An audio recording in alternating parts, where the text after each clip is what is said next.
Olha só, a reforma tributária está chegando e vai mudar bastante as regras do jogo para quem aluga imóveis.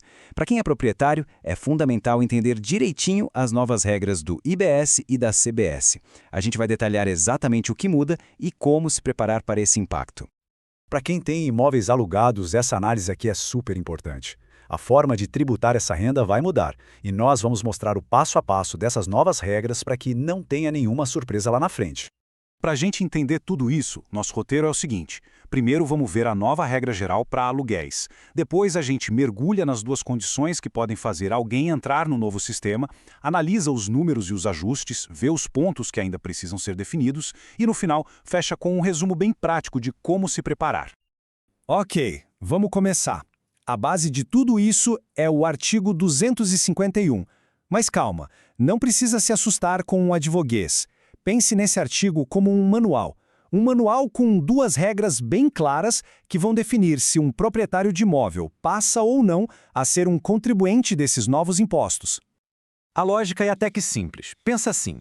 Existem duas portas de entrada. Se a pessoa passar por qualquer uma delas, pronto, ela se torna contribuinte do IBS e da CBS. Vamos ver como cada uma dessas portas funciona, começando, claro, pela primeira.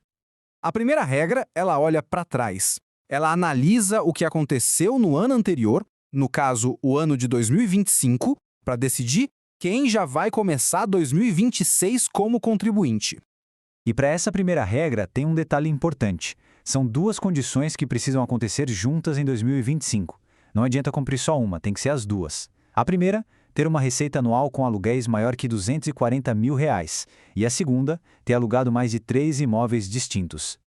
E aqui está o ponto-chave, pessoal, é a combinação dos dois fatores. Ter uma receita alta, mas com um imóvel só, não aciona essa regra. Ter vários imóveis, mas com uma receita baixinha, também não. As duas condições precisam acontecer ao mesmo tempo. A consequência disso é bem direta. Quem se encaixou nessas duas condições lá em 2025 já vira o ano em 2026 com a obrigação de recolher o IBS e a CBS. E isso começa logo em janeiro. Beleza, essa foi a primeira regra. Mas e se a pessoa não se encaixou nela? Bom, aí a gente precisa olhar para a segunda regra. Essa aqui é diferente, viu? Ela pode ser acionada em tempo real, ao longo do próprio ano de 2026, mesmo que a pessoa não tenha cumprido os critérios da regra 1. A base para essa segunda regra é o mesmo limite de receita da anterior, R$240 mil. Só que aqui, a lógica para acionar o gatilho é um pouco diferente.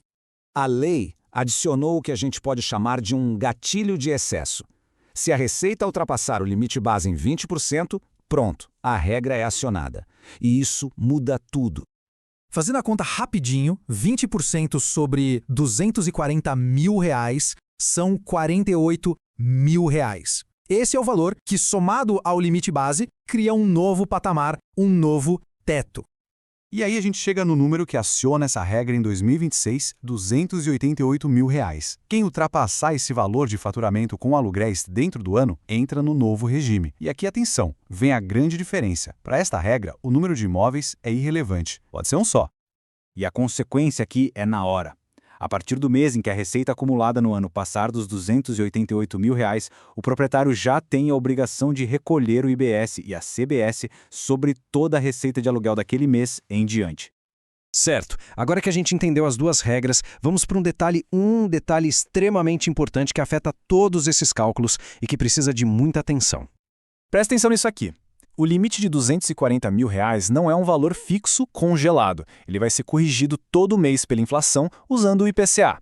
O que isso quer dizer na prática? Que o valor exato do gatilho, aqueles 288 mil, também vai mudar ao longo do ano. Por isso, vai ser essencial monitorar não só a receita, mas também o valor atualizado desse limite.